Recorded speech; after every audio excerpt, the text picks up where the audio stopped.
And now live from a not entirely dysfunctional Washington, D.C., I'm here in the Capitol Complex. This is Congressman Brad Sherman. I come from America's best named city, Sherman Oaks, and we're having another one of our telephone town hall meetings. First, a little logistics. Write down the following phone number, 855-920-0548. If we get disconnected, just dial in that number. And that number will also be helpful at our next telephone town hall. We're going to have that in a couple of months. And we haven't decided on an exact date, but if you want to RSVP for our next telephone town hall, you go to bradsherman.house.gov. The House is for House of Representatives. And you click on Town Hall. You can RSVP. You can also suggest a written question. And we'll be taking 4 or 5 of those written questions here during our festivities, because I want to encourage people to RSVP and to submit written questions in advance. But we're going to be taking a lot more live questions from those of you in the audience now. Now, if you're not familiar with these telephone town halls, it's a giant conference call. I'll speak at the beginning. We have some people who have submitted questions in writing, but most of the time we'll be listening to those and responding to those who are in the queue to ask a question. To get in the queue, you dial *3. You'll then be connected to my fine staff. You might just have a personal problem with a federal agency, and you can talk to my constituent service staff there in our Sherman Oaks office, located right on Van Nuys Boulevard, 4 blocks north of the 101 freeway. But most people who dial *3 will want to ask a question. Now, we'll be taking questions only from those who live in the 32nd Congressional District. So if you're from outside my district, listen, enjoy, but please leave the question asking to those who live in the district, which of course includes the South and the West San Fernando Valley and my favorite parts of the West Side. Once again, you dial *3 to get in the queue. At the bottom of the hour, we're going to hear from Councilman Bob Blumenfield, who represents about half of us in the 32nd Congressional District on the Los Angeles City Council. And I always try to have someone from state or local government on these telephone town halls, because so many times people have questions that really aren't the function of the federal government. We have a complicated governmental system in this country with lots of checks and balances and lots of levels of government, and that's why it's good to have somebody on who can address some of the city issues, as Bob will do at the bottom of the hour. Now, I want to put in a pitch for our constituent service team, and you can talk to them just by dialing *3. You can reach them during business hours every business day at 818-501-9200. On the line, we've got the head of that constituent service team, Scott Abrams, and the head of our constituent service program, Lisa Montano, and they work on these matters every day, and I want to put in a pitch for their work. Imagine a federal agency makes a mistake. It could happen, could affect you, could be Social Security, the VA, and this being close to tax day could be the IRS. If you have a problem, you call 818-501-9200. Lisa Montano, you reach Lisa Montano. She works hard. She solves your problem. And then I, Brad Sherman, take the credit. I think it's an outstanding system. One thing that's particularly important still is passports. It is taking still a tremendous amount of time to get a passport. If your passport's within 6 months of expiring, or if you don't have a passport, take action now online to get yourself a passport or renew your passports. We had a passport fair a couple of months ago. We were able to get 454 people either new or renewed passports. We'll probably have another one of those passports fairs in a year. But don't wait till the last minute. Get it renewed. However, if it's about to expire or is expired, and my God, you got to travel soon, give us a call. We can arrange an emergency appointment for most of the time, not all the time. I hope you know someone interested in going to our military academies. Young person wants to go to Air Force, Annapolis, West Point. And first, thank them for their willingness to serve our country. And second, tell them that they need to contact John Alford in our constituent service office in October of their senior year of high school. And once again, that number is 818-501-9200. Now, I know a number of people have joined us just in the last couple of minutes. This is our telephone town hall. To get in the queue to ask a question, dial *3.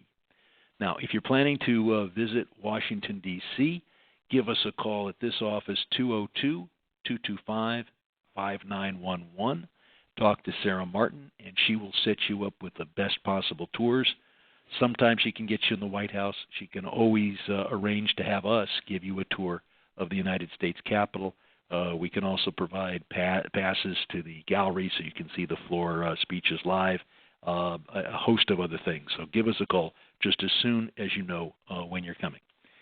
Now, a number of things have happened since our last telephone town hall. We had the State of the Union address, and I think President Biden gave a strong speech. I know that because I happen to know that Fox News was ready to go after the speech to call him a doddering old man, and they realized they couldn't do it. So they decided to call him an angry old man.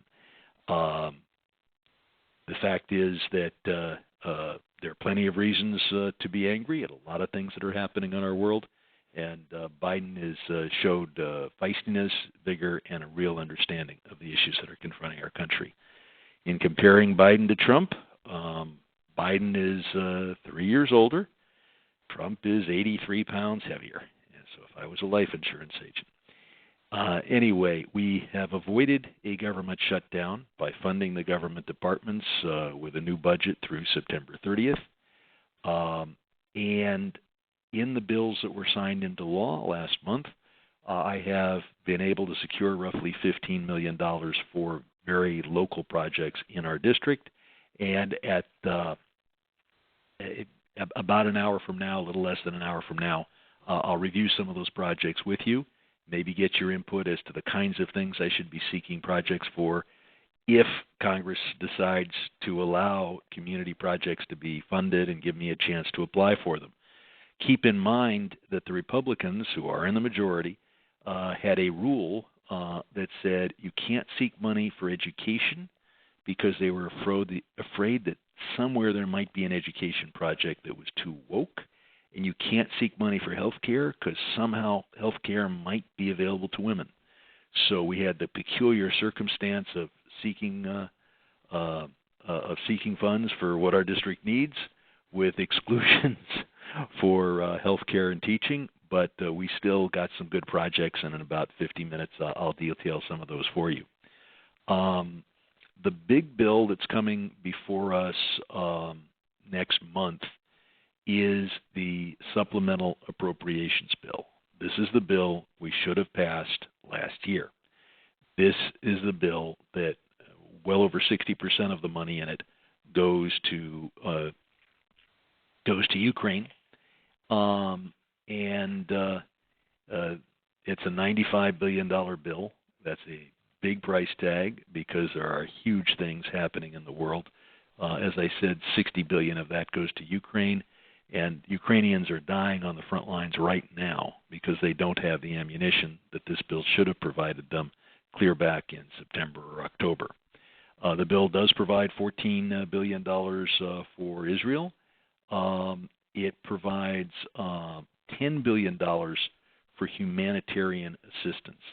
And that is just critical because I realize Ukraine and Gaza get the attention and would probably get a majority of those funds.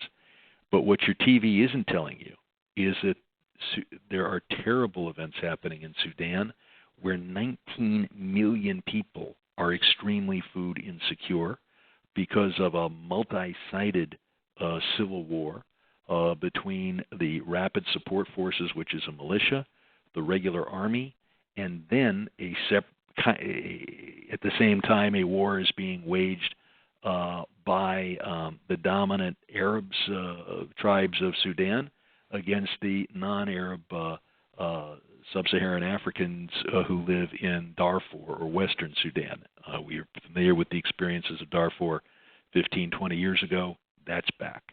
We have huge humanitarian needs in Ethiopia, where 500,000 people have died in the last 4 years.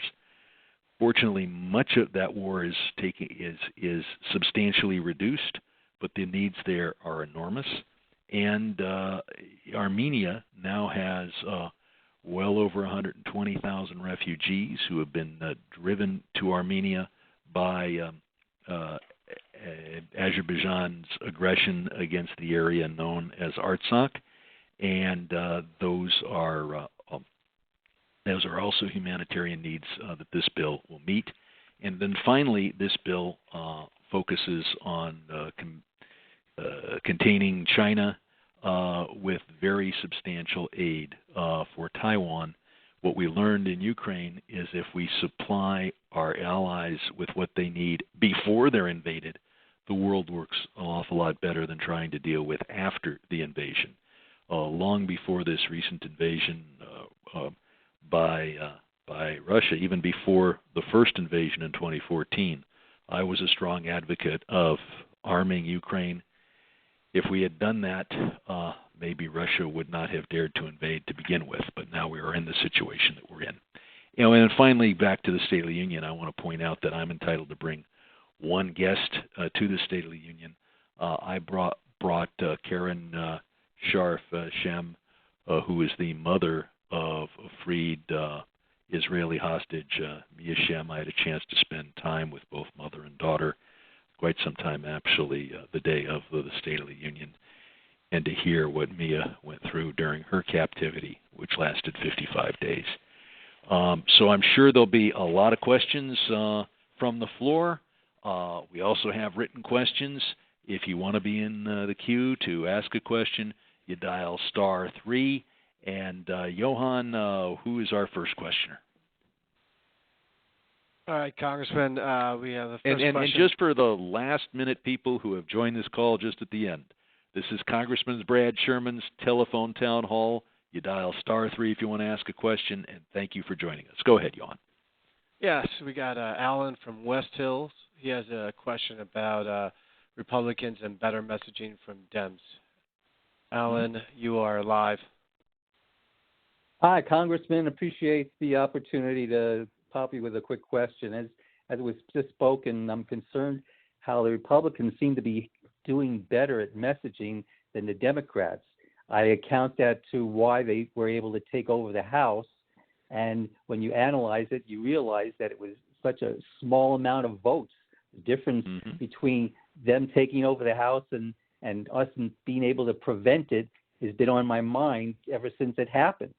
So I just wanted to relay that concern and hope that maybe there could be better messaging done by the leader of the DNC and all of us, really, to start talking about why that happened and how we could prevent it from happening again. We have pollsters, we have experts, I've seen some excellent videos and commercials.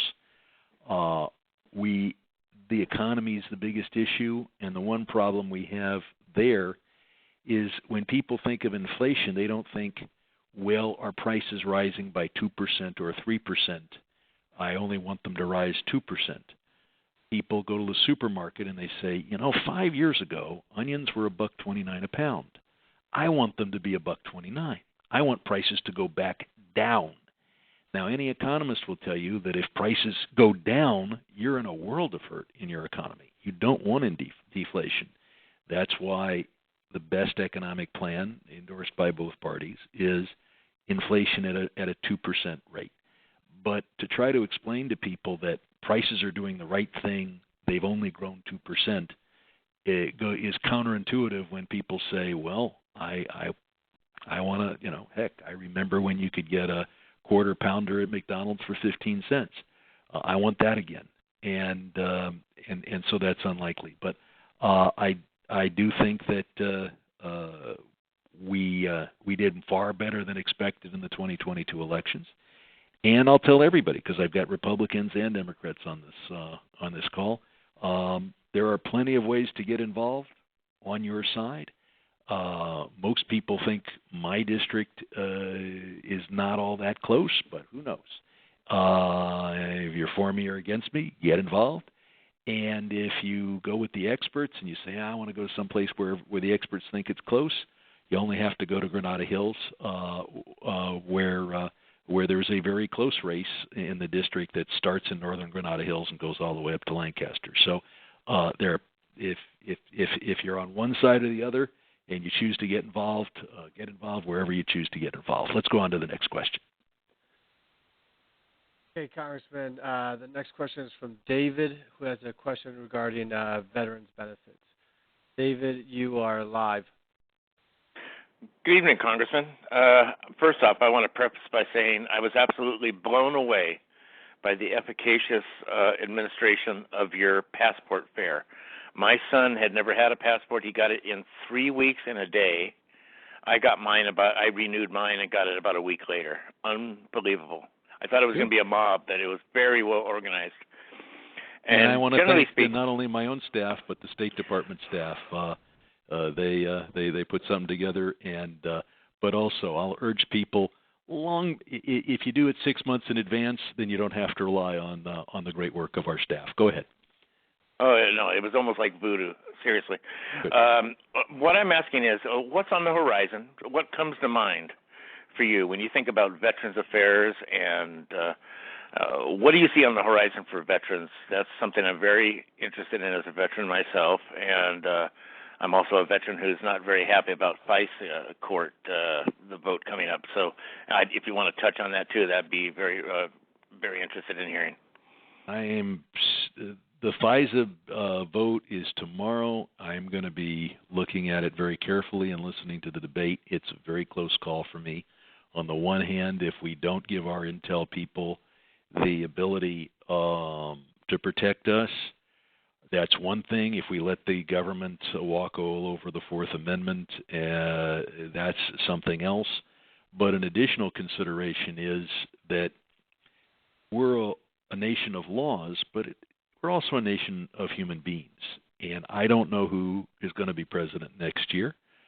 And a well-crafted piece of legislation that draws that line between protecting us from foreign terrorists on the one hand and protecting privacy on the other hand. The law will be the law, but if you don't trust the people who are administering it, if they're really extreme, and we could have a really extreme president next year, then that's a different circumstance. As to veterans, we have passed strong legislation on health benefits.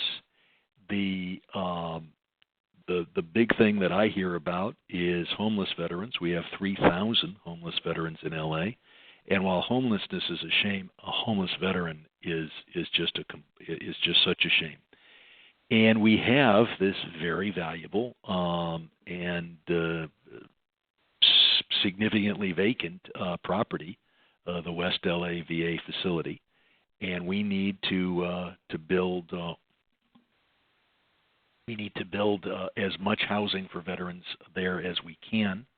It is not cheap to build each individual unit, but given what our veterans did for us, and I realize this is not a benefit that goes to all veterans. It's a benefit that goes for the homeless, those who are destitute. And that property was originally for that purpose. It was donated a couple decades after the Civil War not as a hospital, but as a facility to provide housing for veterans who otherwise couldn't afford it, veterans of the Civil War. I was there at the dedication last year where 5 new residential buildings were dedicated. We're talking an additional 380 units, which is substantial, but not compared to the 3,000 homeless veterans. I also, as a community project, was able to get an additional $1.5 million that will be spent in the months to come to provide more housing, and that money gets leveraged because there's a provision in the tax code called the Low-Income Housing Tax Credit, so that developers are willing to build the property for a small fraction, for just a fraction of what they would otherwise charge, because they also get the tax credit. So when I'm always anxious, and I spend a fair amount of time with veterans. I look forward to going to several American Legion and VFW posts on this upcoming Memorial Day. But what I hear from not just veterans, but from everybody, is the need to provide housing to veterans. And as long as I'm focused on homelessness, the rents are just too damn high all over the Valley and West Los Angeles. And we need more apartment buildings. And it's a supply and demand thing. And it should be a circumstance where even if you're making minimum wage, you can afford an apartment. And that has generally been the case in Los Angeles, but for minimum wage earners, it's not the case now, even though the minimum wage is higher than it's ever been. Let's go on to one more question, and then we're going to do one of our survey questions. Let me do the survey question now, actually. We'll be doing 4 of these survey questions. Not everybody is going to get a chance to express themselves orally, but everybody has a chance to register their opinion, and I'll announce the results of each one of these questions.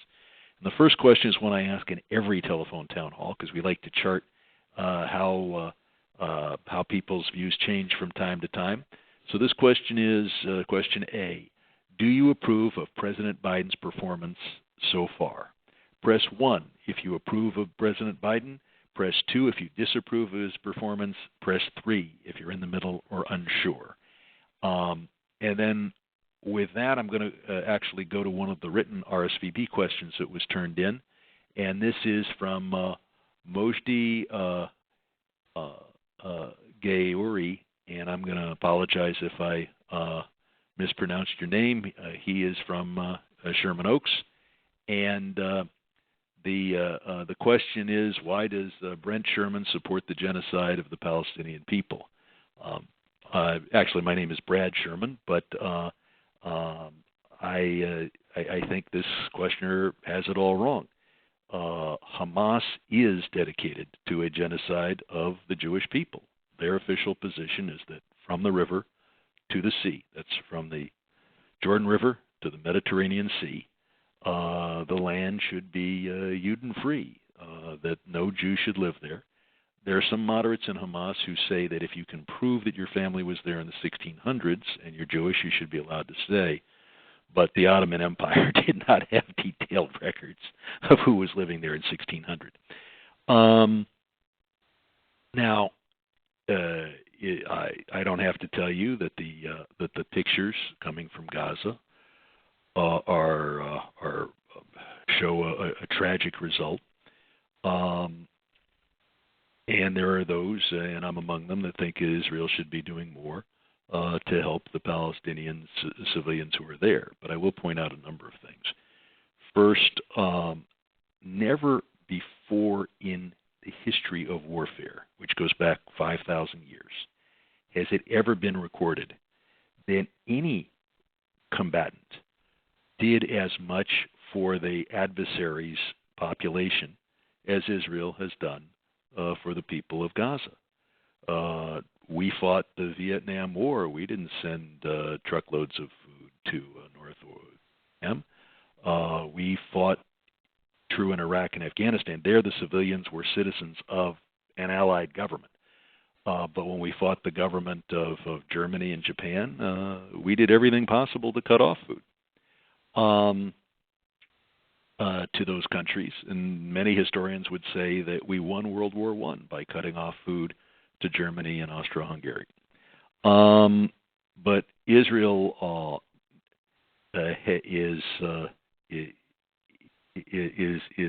does not look good on the world scene.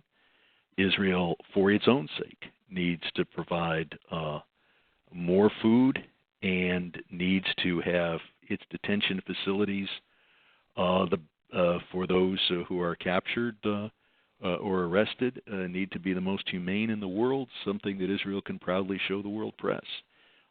Just a couple of days ago, kind of the number 5 or 6, however you count it, politicians in Israel. Minister Nir Barkat was in my office, and we talked about this for an hour and a half. For Israel's sake and for the Palestinians' sake, Israel should go overboard in providing food, in providing humane detention, and but I will point out this: the top expert on urban warfare at West Point has written that Israel has done the best job in the history of modern urban warfare in avoiding civilians. That being said, when you use human shields, as is Hamas's number one tactic, it's and was ISIS's tactic in Mosul and Fallujah, where we had to fight ISIS. It is very hard to minimize civilian casualties. I look forward to the elimination of Hamas, because Hamas has announced that while they say they want to cease fire, they've said what they mean for that is that Israel should withdraw all of its forces, Hamas should rearm and regroup, and then launch another October 7th attack. And that's not the definition of a permanent ceasefire. And of course, Israel has agreed to the Egyptian-designed temporary ceasefire, which Hamas is rejecting right now. So whether it's a permanent ceasefire or a temporary ceasefire, Hamas has rejected it. Israel will certainly accept a short-term ceasefire modeled after what Egypt has proposed, and a permanent ceasefire is going to require that Hamas be disarmed. We've got the results from the last poll, approving Biden 73%, disapproving 15%, 12% unsure. And let's compare that to January 31, which is our last telephone town hall. At that point, it was 71% approve, 18% disapprove, and 10% unsure. So virtually the same results as we had a couple of months ago. Now, we have with us Bob Blumenfield, who represents the Southwest San Fernando Valley in the United States Congress. In the Los Angeles City Council. Sorry about that, folks. And I know that he wants to give us an update on what's happening in City Hall and maybe answer a question or two. So, Bob, why don't you take it away? Bob, you there? Can you hear me now? Yes. Oh, wonderful. Congressman, thank you so much for inviting me today and for doing these town halls. It is always so appreciated. As you mentioned, I'm Bob Blumenfield, and I represent portions of the West San Fernando Valley, Canoga Park, Reseda, Tarzana, Winnetka, Woodland Hills. So I'll give you a quick update, and I'm happy to take some questions too, whatever you need. So there's a lot of exciting things happening in the 3rd Council District. A lot of projects that I've been working on for a long time, economic development. We've been planting seeds are finally blossoming. I'll start on the eastern portion of the district. My Reseda Rising Initiative, which is an investment over $100 million, public investment to really see Reseda redevelop in a positive way. A lot of those projects are coming to fruition. The signature one is the Reseda Skate Rink, the ice skating rink and roller rink. It's a partnership with the LA Kings. It's over $27 million. That project, we've done the groundbreaking, and we should be able to be skating on the ice this time next year. So I'm very excited about that. That is one of the cornerstones of the Reseda Rising Initiative. Another big piece of that is the Reseda Theater redevelopment. A lot of folks, when I first came to office, wanted to make sure that Reseda Theater, which had been derelict for decades, that we figured out a way to revitalize it and save that iconic marquee. Well, the good news is we've cobbled together the money. It's a complicated process, but the bottom line is the back portion is affordable housing that's built. The front portion, where the theater actually is, will be transformed into a theater on the top level, and then the bottom level will be a food hall. That is in construction now as well, and that should be completed by 2025. So that's exciting. Then as you move further west along Sherman Way, we have the Canoga Park Cultural Arts Hub, which is an initiative really to help lean in on one of Canoga Park's strengths with its connection to the arts, where we've got the Madrid Theater. Major facelift to that theater is ongoing. It took a while to cobble the money together, from former CRA money to involving city budget money to getting Senator Stern was able to give us a little bit of money from the state. Anyway, long story short, that will be a state-of-the-art theater. It is in construction right now. Probably a little more than a year from now, we will be enjoying performances there. And then right down the street on Owens Mount, there was what was the Clyde Porter Theater, or where the West Valley Playhouse was. That was a private theater. It was about to be lost because the owners of it were going to sell it to become a fast food joint or something else. We were able to acquire it as a city so that gem wouldn't be lost. Long story, we put a couple of $1 million into that, and then into the rehab to make it ADA accessible. That we did the grand opening already. That is now up and running. It is an arts incubator, the only one of its kind, publicly owned, and it will be working in conjunction with Madrid Theater once that's up and running. So that's very exciting. We also in Canoga Park have the Connecting Canoga Park initiative, which is a $40 million initiative of active transportation, streetscape projects, and digital connectivity. I'm happy to talk about that. And then in Woodland Hills, we have a lot going as well with Reimagine Ventura Boulevard.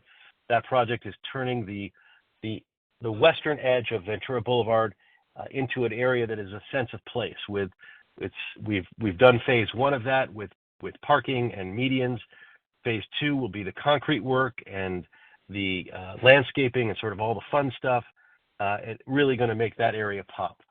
There's a lot of local stuff happening. Obviously, the Rams are coming and other things like that, which is exciting. I'll also mention, on the legislative side, the biggest thing happening right now is the city budget. I chair the budget committee, and the mayor is about to release her proposed budget. She's going to have the state of the city on Monday, and then officially release her budget on the 22nd, at which time that will be basically sent over to my committee, where we're going to go through it line by line. It is going to be a tough year this year, not because we're in a recession, but the economy has slowed, so our revenues are pretty much flat. And then on top of that, because we've had the inflation over the last several years, and a lot of our city contracts were up, we have a lot of raises coming and contract negotiations that have been done where our costs are going up. The big one, of course, was the police.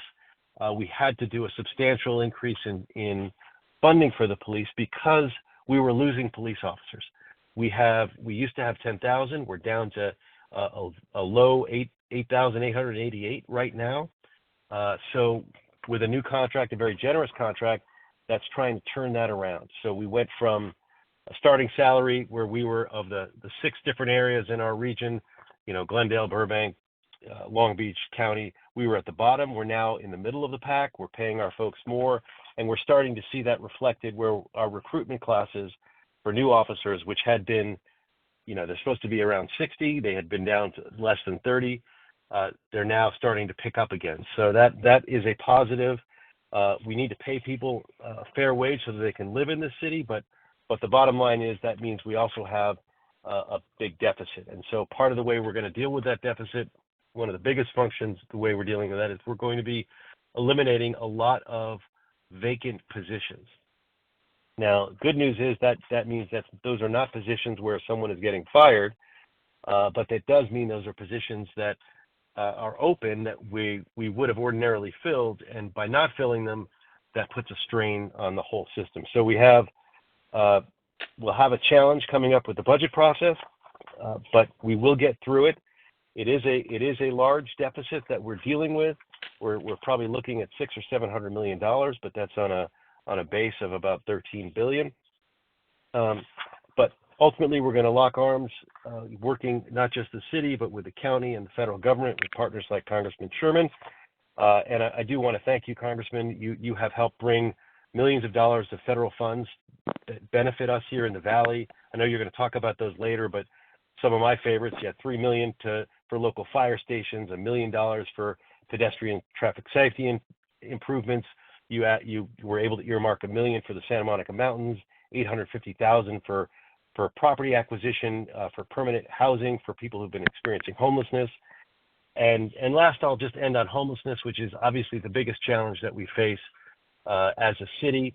And, you know, part of it, we are spending more than we've ever spent. We're housing more people than we've ever housed, but it is still a very vexing problem, and it is one that is not just about the city, but it is a regional and in fact nationwide problem. And many of the issues when it comes to, you know, our city issues in terms of building more housing, but a lot of the issues when it comes to mental health and drug addiction fall to the county and some of our other partners. So for us to really solve homelessness, we need to really work at all levels of government in close coordination. With that, I've thrown out a lot of different things. I know we had an RSVP written question for you, or you can take a live question, or just say goodbye, whatever you'd prefer. I'm happy to do what it's your town hall, Congressman. I'm happy to answer. You know, and I don't know if we have a city question in the queue.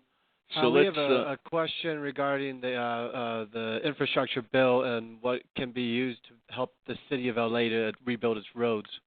I don't know if that's a federal question or a city question. I think that's more of a federal question. Bob, do you have that written question we gave you?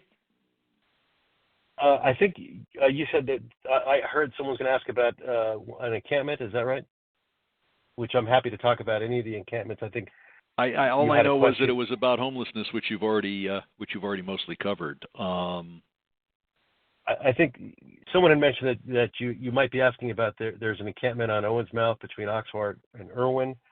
I didn't know that, but that's an important question. So why don't you answer it? Yeah, no, I mean, and I'm always, and anytime there's an encampment or an issue like that, people feel free to contact my office. You know, we don't have a magic bullet, but we immediately get on these issues and try to work to make sure the resources are getting out there. And close to a magic bullet is the system of taking a photo of a pothole. Can you describe that for us a bit? Sure, that's through, and I always like to pitch our 311 system. One of the things I worked on when I first got elected was trying to really push that into apps and make it, and now we have a very good app-based or web-based way to report service issues. So I encourage everyone to download the MyLA 311 app, and as the Congressman mentioned, if you see a pothole, you can take a picture of it and just press a button on the app. It'll send the geolocation of that pothole to the city, and immediately it will generate a work order, and that pothole will get fixed, and you'll get a report back on when it is fixed. This app is really good for bulky item pickups, for potholes, for graffiti removal, any sort of city service. It puts the power of the city in the palm of your hand by using this app. And if you're not comfortable with apps, you can dial 311 on your phone and report something as well. And Bob, why don't you address that particular encampment you mentioned? Sure. So the one on Owens Mouth between Oxnard and Irwin. It's an area that's varied in size. You know, there's been tents and makeshifts. We've been out there, myself, my team, as well as LASA and various outreach workers on a regular basis. It was the subject of one of our Inside Safe, which is sort of the mayor's initiative, and we were able to get a lot of people housed and out of that. But that area tends to repopulate. There are currently about 6 people at that site, including someone who's mentally ill. All of them have been offered shelter and services time and again. We issue almost every week. We have a Care Plus cleanup every other week at least, and that involves really everyone having to the whole area gets cleaned. Everyone has to move away from that area temporarily while it gets cleaned. and they're offered services at the same time. In fact, one of those Care Plus cleanups happened today. But oftentimes new folks show up there, and you've got to deal with folks, new folks that are there, and make sure that they're offered the services. But it is an area that is certainly on our radar. And as I mentioned, we had a Care Plus operation really just this morning with that. And again, the Care Plus operation, folks are given 72 hours notice that the area is going to be thoroughly cleaned, and they've got to remove themselves from that area. But there's a lot of it's a big problem. It's a big problem, and the courts have set a lot of restrictions on what we can and can't do as a city, and we need to be in compliance with those restrictions. And but within that, we work to help folks get the housing and services that they need, and to try to keep our areas clean, passable, and safe. Bob, thank you. But just before you go, if somebody has an issue in any part of city government, what phone number should they call to reach your district office? Yeah, please call my office or text us or write us. The phone number is 818-774-4330, and please just contact that. That's my district office. You can also call my city hall office. We're here to serve whatever the issue may be. Thank you so much for everything you do for the district areas that you represent. And I'm going to go on to a written question because it's a quick one from Ken Michelson of Sherman Oaks, who asks, do you think it would be wise to remove Trump from the California ballot? Clearly, the Supreme Court has ruled that California can't do that. But as to whether it would be wise or not, the fact is Trump is not going to win any of the Electoral College votes of California. They're all going to go to Biden. And so taking him off the ballot would have no practical effect on the number of Electoral College votes, except it would play into his view that he's a martyr and might inspire his supporters in places like Arizona and Nevada, which are both swing states, to go with him and give them those states Electoral College votes. So actually, I think it would be it's both not legal and counterproductive to remove Trump from the California ballot. With that, Johan, let's take the next question. All right, Congressman, we have a question from Gloria, who wants to speak about Netanyahu. Gloria, you are live. Yes, Congressman. I'm Jewish. I support Israel, but I think what's happening to the Palestinians and to other people, I think that Bibi Netanyahu needs to go, and I want to know your position on that. My position is that I'm an official of the United States government, and I would not tell another country who to elect, but I have been, or when to hold the elections, or whatever, as long as the country is a democracy. I have commented on the Pakistani process, which has been less than entirely fair. But I've criticized Netanyahu's policies, I think, earlier in this conversation. And I just issued a press release about the hour and a half I spent with kind of the number 2 or number 3 in Netanyahu's party. The fact that Israel is not embracing a two-state solution, I think, is a tragedy and a mistake. I think that Netanyahu's less than generous approach to moving trucks into Gaza was a huge mistake for Israel and the U.S.-Israel relationship. And I think the settler activity on the West Bank undercuts support for Israel around the world. If you compare Israel to Hamas or even to the Palestinian Authority, and you look at what their positions really are, you would say that Netanyahu's positions are comparatively reasonable. But that's not the standard that I would use in evaluating positions. Israel has strong support in the United States, and Hamas does not. So it's up to Israel to adopt positions that will lead to a long-term peace and that will convince the world that they're on the right track. So if if I was a Jewish American who wasn't part of the U.S. government, I might be more explicit as to what I thought of this or that Israeli politician. But as to the positions of the Netanyahu government, I've expressed myself. And actually, that leads us right into the next survey question. This is about our government. Which of the following describes your view of President Biden's level of support for Israel?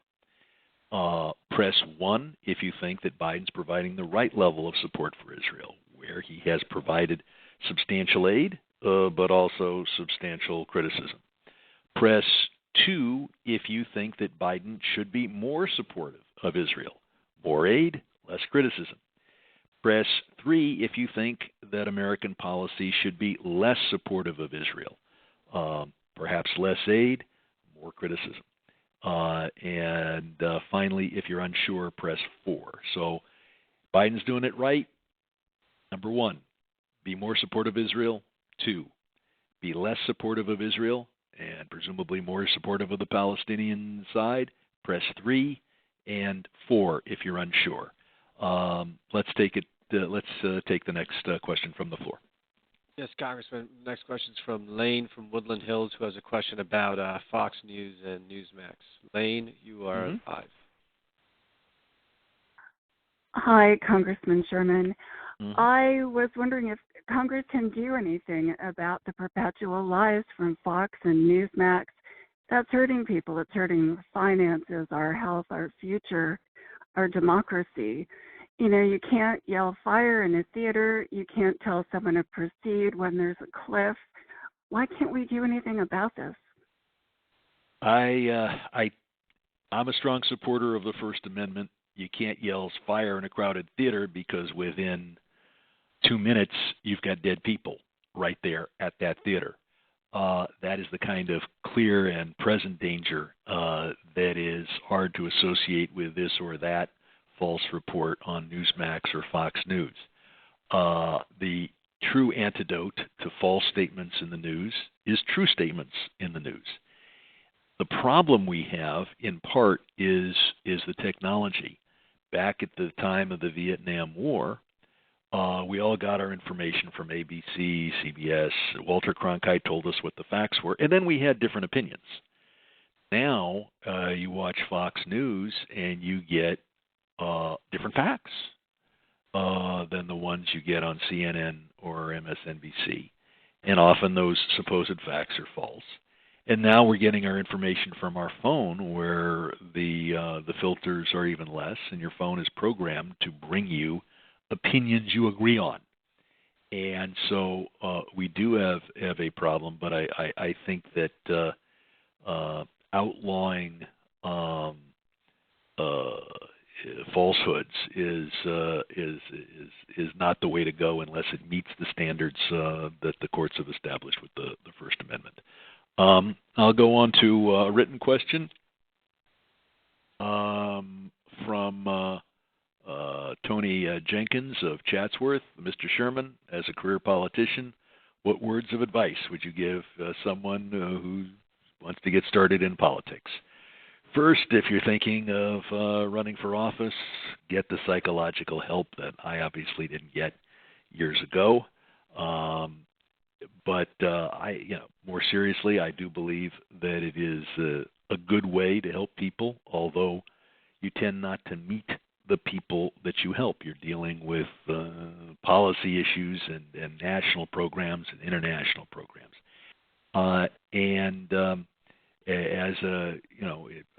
have been in politics for a while or in government for a while, but I did have a pretty good career before I went into government. I was, I think, the youngest attorney CPA in the state of California there for a while. I did well at Harvard Law School, and I had a very nice career before I went into politics. And all my former partners are doing financially much better than I am. So, and I'd give that advice to anybody thinking of going into politics, that you it's not as remunerative as some other things you could do. We have the answers. Okay, on the Israel crisis, 39% of you believe that Biden is handling it right. 18% believe he should be more supportive of Israel. 32% less supportive of Israel, and 11% unsure. Kind of a mixed picture there, although a clear majority think he's either handling it right or should be more supportive, but a clear 1/3 believe that he should be that American policy should be less supportive of Israel. Let's go on to the next question, Johan. Yes, Congressman, I got a question from Jerry who has wants to talk about taxes. Jerry, you are live. Yes, hello. Hello. Mr. Sherman, hello. Yes, just before April 15th, it's a good time to talk about taxes. Yeah. And by the way, what town are you from? Porter Ranch. Ah. Yeah. Northridge, Porter Ranch. And what it is that I know the middle class tax cuts that were done in 2017, like specifically the standard deduction that we get now is more than it was before that. Mm-hmm. And as well as there's a senior deduction that's in there now that wasn't there before. And I wonder if those are going to expire next year or two, and I think they really should be made permanent. I think that there are good parts of the Trump tax bill. The overwhelming amount of relief went to corporations and the very wealthy, but you've identified a couple provisions that should be there. On the good news, a couple of restrictions on deductions that are relevant to middle-class families in the Valley on the west side will come back to the law we had before. And perhaps the most important of these is a deduction for those who itemize for state and local taxes. Given relatively high tax rates in California, and well over half of the people who live in our district will be substantially advantaged when they can deduct their state and their property taxes and their state income taxes in computing their federal returns. So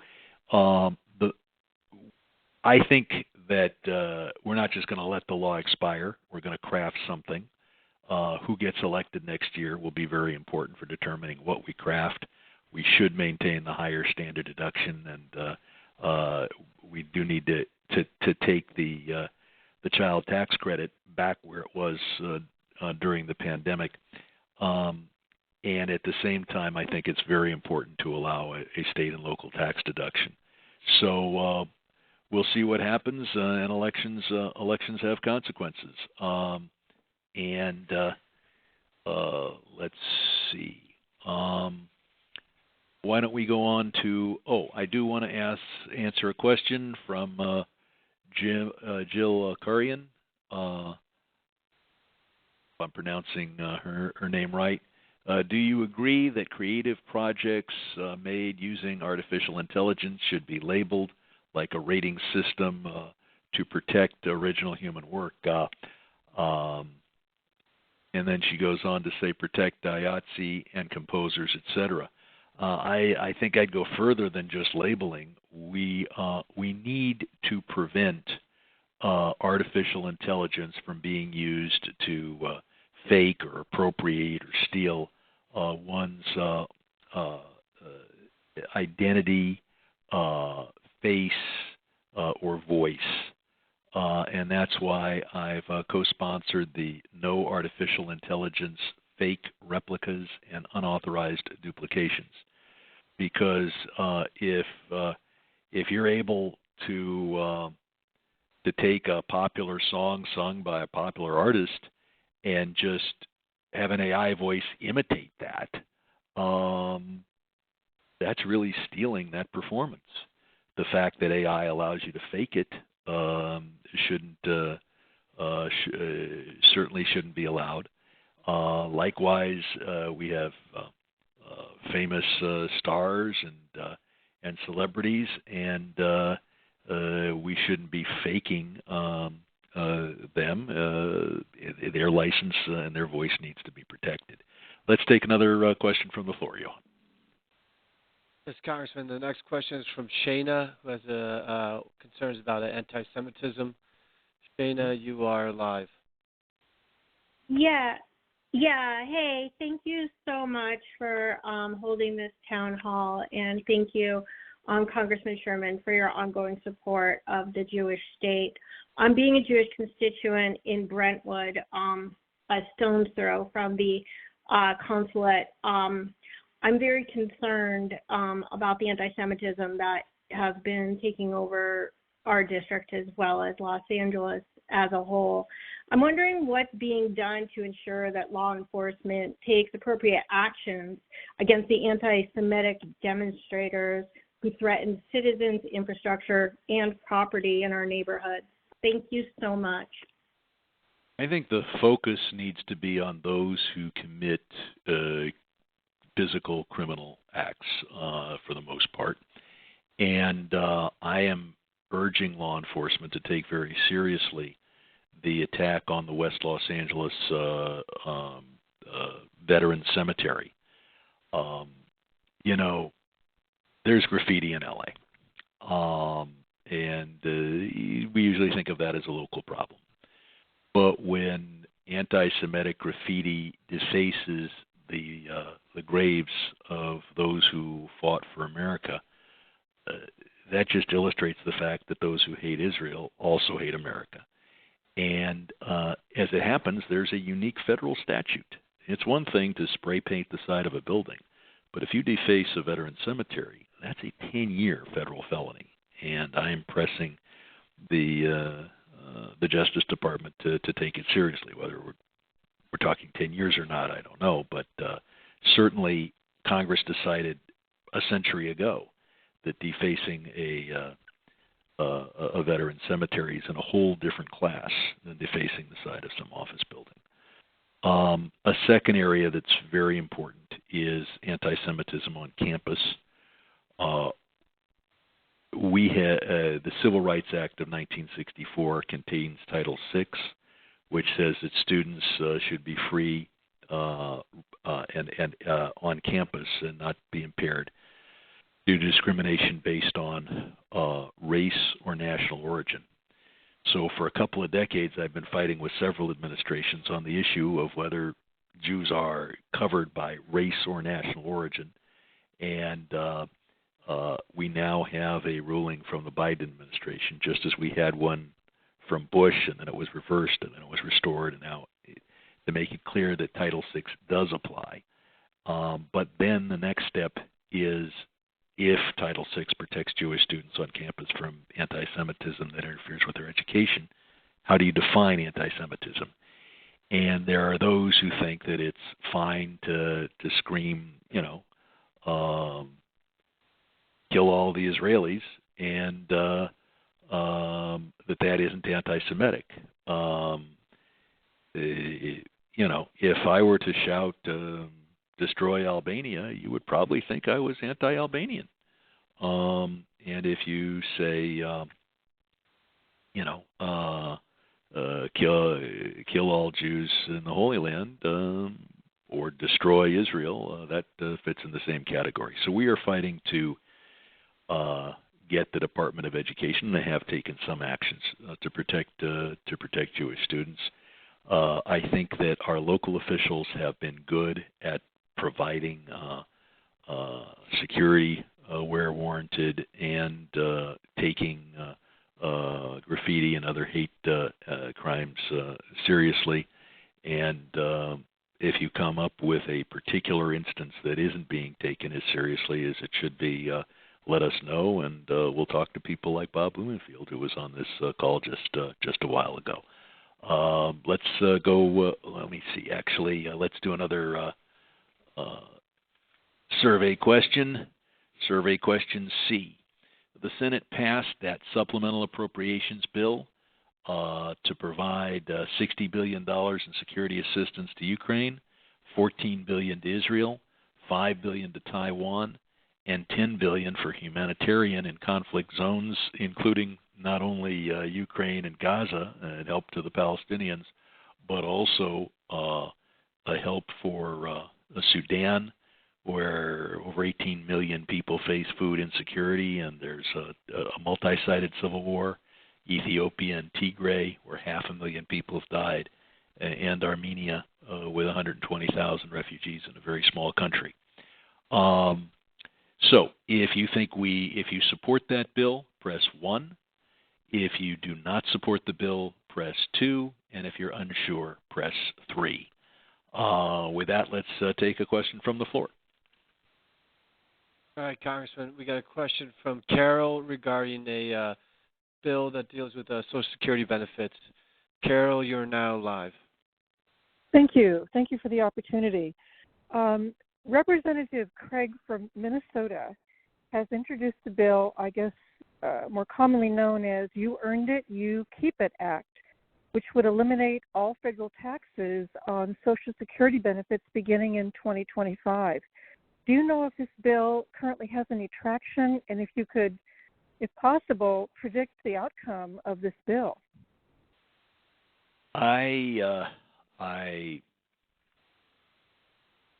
There have always been proposals on this. I'm unfamiliar with Congressman Craig's bill, but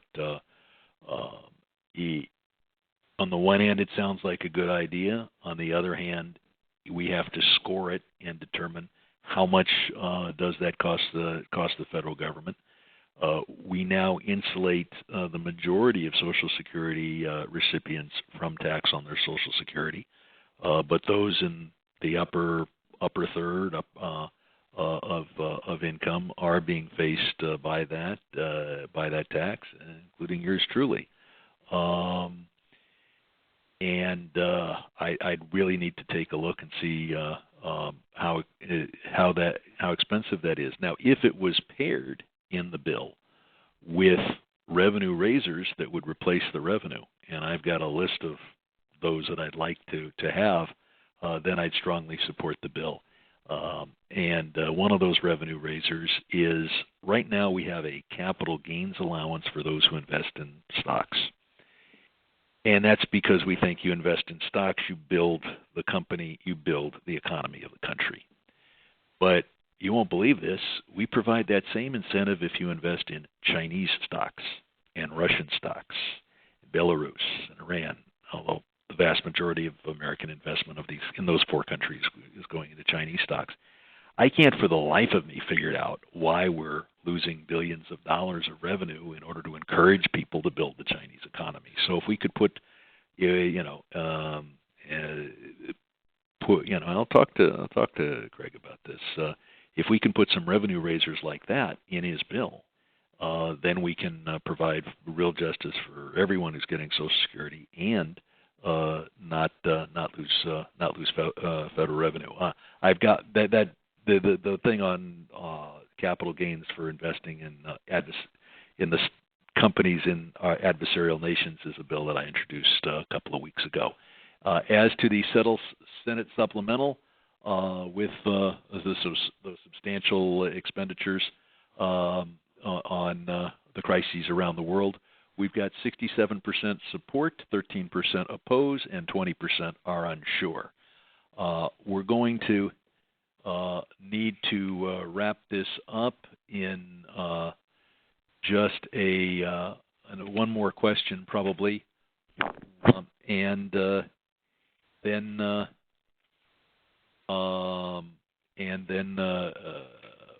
we will have our next telephone town hall relatively soon. Hey, Congressman, we got Jill from Encino wants to talk about the Affordable Connectivity Program. Mm-hmm. Jill, you are live. Thank you. Hi, Congressman Sherman, and thank you for all you do for our state and the country. I was just notified recently that the ACP, the Affordable Connectivity Program, is coming to an end this month, and I was wondering if there was any hope in refunding and reinstating that program that helps so many constituents with as much as $30 to $75 off for their internet program. I do support the bill to do that. at this point don't think it's going to pass in time not to have an interruption. I'm still hopeful that we can pass it sometime before the summer, but we'll have to see. It's a bill we should pass. Let's try to take one more question, and then I'll give my rousing closing statement. Hey, Congressman, I got a question regarding insurance prices from Laura. Laura, you are now live. Oh, just in under the wire. I have a compliment, a comment, and a question. The compliment is you won me over. I was a Ted Lieu, and then I got gerrymandered, and I really love these town halls. It's really a great way to connect, and they're very informative. My comment is Ted is very good. So he's really good. it's a compliment that I take seriously. Go on. Oh, listen, I still love Ted and Adam. I'm right here in Laurel Canyon, right on the Utah, the Four Corners. And my comment is Democrats suck at messaging. Yes, the economy is bad, but the Democrats do so. Who's going to do something about it? Meanwhile, the Republicans, who have the majority, are chasing Hunter Biden and changing speakers more often than I change socks. The Democrats are going to do something about it. When Nancy was in and the Democrats were in the majority, we got stuff done. So, yes, Biden avoided a recession coming out of COVID. That was the amazing thing he did with the economy. But now it's time to look and see who actually does. I'm not going to say the bad word. So that was a comment, the compliment. Here's my question. I live up in Laurel Canyon, but a lot of your constituents live in high fire areas. We can't get insurance. We get kicked off our insurance at least once every 6 months. There are companies, and this is actually a national issue because Florida, they won't insure people now because of the flooding, and the Midwest because of the tornadoes. Texas has the hurricanes, and insurance companies have just stopped insuring people who they would have to, oh my God, actually pay. Is there anything Congress can do? I mean, I'm California Fair Plan, but even with California Fair Plan, the companies are just saying, yeah, we're not going to even insure in California anymore. What are we going to do? And look, we although earthquakes aren't part of this change, all the other disaster things that you mentioned involve global warming, which would be a separate topic, but certainly something we need to confront. We just met as a California delegation yesterday with the Department of Treasury Assistant Secretary who focuses on insurance. Now, insurance is handled by the various states. The federal government plays virtually no role, but it's such an important part of the economy that we at least get reports and are analyzing it. And so I'm waiting for the report from the insurance office in the Federal Department of Treasury. But it is outrageous. I've been to homes where people have had to install tens of thousands of dollars worth of firefighting equipment at their own homes, and then we're able to get insurance. And it's going to. The particular person I was talking to says it's going to pay off over a few years, but we have to get these insurance companies to do business in California, and the thing that's also absurd, and I know you live in a canyon where maybe there's brush near your home, or maybe but we're seeing these higher rates in the middle of flat suburbia, and with no brush in sight except the rose bushes in front of somebody's home. And the fact is that fires originating at a home are down. We're getting safer appliances, et cetera, all the time. So I wish I could give you a good answer, except that we were just meeting yesterday to try to get a good answer. People have got to be able, and people's mortgages require that they have insurance.